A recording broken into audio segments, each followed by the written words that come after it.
হাতির উপরে কিভাবে অন্যায়ভাবে গুলি করে হত্যা করা হয়েছিল, কিভাবে তাকে মৃত্যুর যন্ত্রণা দিয়ে তাদেরকে হাসপাতালে পাঠিয়েছে।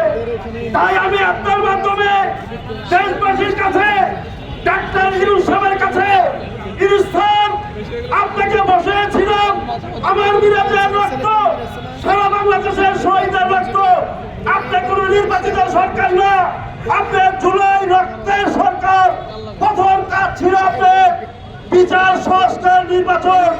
আমরা কি দেখতে পেয়েছি, এই থানার পুলিশ সেই থানা নিয়ে যান, সেই থানার পুলিশ এই থানা নিয়ে আসেন।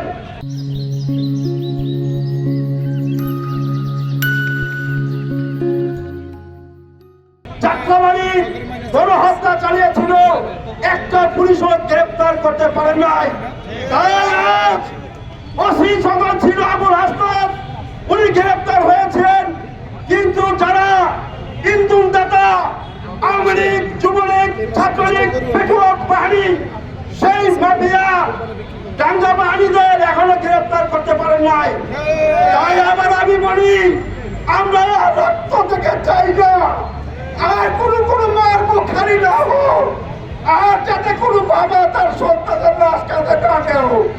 তাই আমি দেশবাসীর কাছে, রাষ্ট্রের কাছে, রাষ্ট্র জনতার কাছে, সাংবাদিক মিডিয়া ভাই বোনদের কাছে আমার আহ্বান, আমরা রক্ত দেখতে চাই না।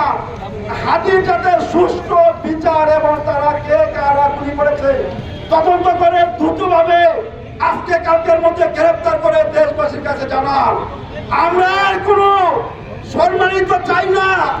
আমরা কি চেয়েছিলাম, জুলাই সনদ, সেই জুলাই সনদ নিয়ে তাল বাহানা ডাক্তার ইউনূস সাহেব আপনার মুখে বলতে পারেন নাই, আমি রাষ্ট্রের এখন ক্ষমতা উপদেষ্টা আছি, আমি এটা চলে গেলাম, পার্লামেন্টে আপনারা এটা কার্যকর করা হবে।